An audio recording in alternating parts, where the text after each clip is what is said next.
I'm back to talk about the other rival that FSU has, my school, not Florida. Florida State's my school. Florida Gators.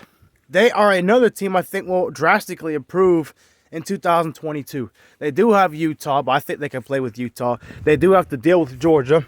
It's going to be a really good game this year. They do have FSU to worry about. That's a tough game for them. Now that it's in Tallahassee, and Florida State's going to be a much better team by then compared to what they were in 2021. And they have Texas A&M, who I still think is better than Florida, but anything can happen. So, to say the least, I think Florida has what it takes to win 8, 9, maybe 10 games. Maybe not. I don't know. But Bill Napier, I'm sorry if I'm saying his name wrong. But, as a Florida State fan, this is not a dissing video. This is an honest video about the Florida Gators. I think they have what it takes to have a really good year. I think they have what it takes to build up their defense. Their defense played pretty good against FSU and against other schools after Mullen left. The offense played a lot better. I just think they need a more consistent starter at quarterback. Emory Jones is not the guy. Richardson, he's the guy. Or even the guy out of Ohio State. I forgot his name, but he's a good player, I think, right? So I think they'll do pretty well. Florida always finds a way to play good defensively if they have somebody that knows what he's doing. So I think that'll be fine.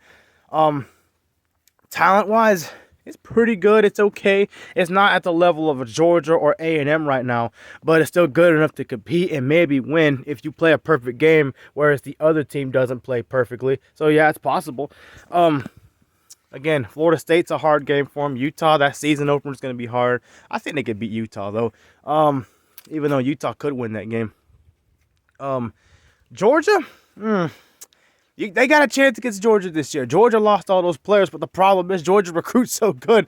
Kirby Smart's such a great coach. It don't matter who he loses. He's going to have more guys waiting that play just as good, if not better, than guys like Nakobe Dean or Jordan Davis, all those guys. So I think that'll be a tough game, but winnable for them.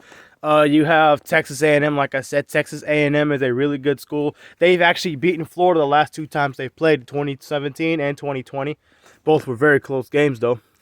And Jimbo also owns the Gators in terms of his winning percentage. And then you have to play, I think, that's basically it. Florida State is who's also improving, getting better, and you got to go on the road.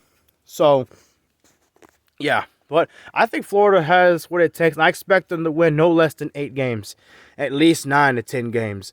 So they'll have a pretty good season in 2022.